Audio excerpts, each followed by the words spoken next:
ഇത് ഇന്ന് 40 ദിവസമായി ഇറങ്ങിയിട്ട്. മഞ്ചേശ്വരത്ത് നിന്നാണ്, കേരളത്തിൻ്റെ അതിർത്തിയായ മഞ്ചേശ്വരത്ത് നിന്നാണ് സ്റ്റാർട്ട് ചെയ്തത്.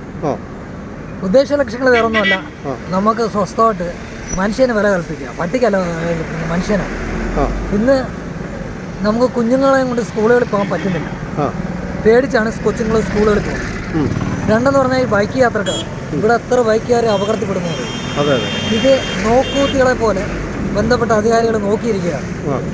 കന്നുകാലികൾ, കോഴി, എന്തിനാ ജസ്റ്റ് ഒരു 500 രൂപയുടെ ഒരു ചെരുപ്പ് മേടിച്ചാൽ പിറ്റേന്ന് രാവിലെ നമ്മുടെ നാട്ടുകാരുടെ മുറ്റത്തിലാകാൻ പറ്റത്തില്ലല്ലോ.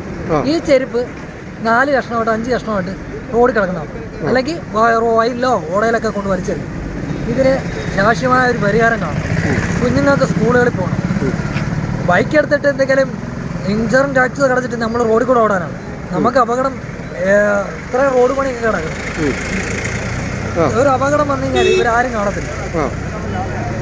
അതിൻ്റെ ഒരു യാത്രയാണ്. പട്ടിക്കോലം കെട്ടിക്കൊണ്ട് തന്നെ ബന്ധപ്പെട്ട അധികാരികളുടെ മുമ്പിലോട്ട്. നിങ്ങളെ കണ്ട അധികാരികളുടെ അഭിപ്രായം എന്താ? പലരും എന്നെ വിളിക്കുന്നുണ്ട്, വിളിച്ചിട്ട് പറയുന്നുണ്ട് ഈ യാത്ര സ്റ്റോപ്പ് ചെയ്യണം, നാണക്കേടാണ്. ഇച്ചിരി നാണക്കേട് വന്നാലും കുഴപ്പമില്ല, ഇത് നിങ്ങളുടെ മോന്തയ്യാൻ ഇരിക്കേണ്ടി വരും. കാരണം എന്ന് പറഞ്ഞാലേ, നിങ്ങളുടെ കുഞ്ഞുങ്ങള് AC കാറിനകത്തും ബാക്കി നിങ്ങൾ റോഡിലൊന്നും ഇറങ്ങാത്തവരായിരിക്കാം. അതുകൊണ്ടായിരിക്കും അങ്ങനെ. ഇവിടെ കുഞ്ഞുങ്ങൾക്ക് റോഡിൽ ഇറങ്ങുമ്പോൾ പുറകെ കൂടെ ചെന്നാണ് പിടിക്കുന്നത്. അതുകൊണ്ട് മാത്രമാണ്. പിന്നെ അല്ലെങ്കിൽ ഞാൻ ഈ യാത്ര നിർത്താം. നിങ്ങൾ ഇത് വെല്ലുവിളിയാണ്. നിങ്ങൾ സ്വീകരിക്കാൻ പറ്റുമോ സ്വീകരിക്കാം. നിങ്ങൾ സ്വയം ഏത് ജോലിയാണെന്ന് വെച്ചാൽ ആ ജോലി രാജിവെച്ചിട്ട് നിങ്ങളുടെ കുഞ്ഞുങ്ങളെയും കൊണ്ട് നിങ്ങൾക്ക് ആ കുഞ്ഞുങ്ങളെ കൊണ്ട് സ്കൂളുകളിൽ പോകാൻ പറ്റുമോ? അല്ലെങ്കിൽ ഭാര്യമാരെ ഒന്നും പറ്റത്തില്ല. ജോലി രാജിവെച്ചിട്ട് കൊണ്ടാക്കാനും വരാനും നിങ്ങൾക്ക് പറ്റുമോ? കുഞ്ഞുങ്ങളെ അതേ രീതി നോക്കാൻ പറ്റുമോ? ഓട്ടോയ്ക്കൊന്നും പറ്റത്തില്ല.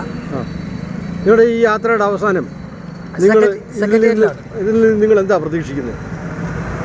ഉടായ്പ കാണിക്കാതെ വന്ധീകരണം നടത്തുക. ഇപ്പോഴത്തെ വന്ധീകരണം എന്ന് പറഞ്ഞാൽ വന്ധീകരിച്ച് ചെവിയും കട്ട് ചെയ്ത് ഇച്ചിരി പെയിൻറ്റും അടിച്ച്, ഇപ്പം എൻ്റെ വീട്ടിൻ്റെ അടുത്ത് ഒരു 10 പട്ടിയെ പിടിക്കും, തെളിവ് സഹിതം പിടിച്ചാൽ രാത്രി ആകുമ്പോൾ അതിടം വരെ അവർ കൂട്ടി ആ വണ്ടിക്കകത്ത് വെച്ചോണ്ടിരിക്കും. അത് കഴിഞ്ഞിട്ട് ചേട്ടൻ്റെ വീട്ടിന് മുമ്പിൽ കൊണ്ടുവരും ആ പട്ടിയെ. അത് കഴിഞ്ഞിട്ട് ചേട്ടൻ്റെ വീട്ടിന് മുമ്പിൽ പിടിക്കുന്ന പട്ടിയെ കൊണ്ടുവന്നിട്ട് എൻ്റെ വീട്ടിന് മുമ്പിൽ കൊണ്ടുവരും. ഇതാണ് ഇവിടെ നടക്കുന്നത്. ഇനി അത് പറ്റത്തില്ല എന്ന് പറഞ്ഞാൽ പറ്റത്തില്ല. കറക്റ്റായിട്ട് വന്ധീകരണം ചെയ്യുക, ഒരു സ്ഥലങ്ങൾ കണ്ടെത്തുക, അങ്ങോട്ട് മാറ്റുക. ജനങ്ങൾക്ക് ഉപദ്രവമില്ലാതെ. പറഞ്ഞാൽ പട്ടിയെ കൊല്ലണമെന്ന് പറയുന്നൊന്നുമില്ല, അതൊക്കെ നിങ്ങളുടെ ഇഷ്ടം. ഇത് കേന്ദ്ര ഗവൺമെന്റിന്റെ ഓർഡർ ഉണ്ടല്ലോ, നായ്ക്കളെ പിടിക്കരുതെന്നും ഉപദ്രവിക്കരുതെന്നും. കൊല്ലെന്നേ ഉള്ളൂ ഓർഡർ. അതായത് പഞ്ചായത്ത് അവർക്ക് സ്ഥലങ്ങൾ കണ്ടെത്തി അതിന് മാറ്റാനുള്ള ഓർഡർ എല്ലാ പഞ്ചായത്തിനും കൊടുത്തു. അത് മുഖ്യമന്ത്രിയുടെ ഓർഡറും എനിക്ക് കിട്ടിയുണ്ട്. ഇതിന് തെരുവുനായ 2ാം ഘട്ടമാണ്. ഇതിന് മുമ്പേ ഞാൻ പോയതാണ്. അതിൻ്റെ പേപ്പറും കാര്യങ്ങളൊക്കെ എൻ്റെ കയ്യിൽ ഇരിക്കും. അന്നേരം എനിക്ക് പറയാനുള്ള വേറൊന്നുമല്ല, നിങ്ങൾക്ക് ഇത് പച്ചയ്ക്കാണ് ഞാൻ ഇവിടെ എഴുതി വെച്ചത്.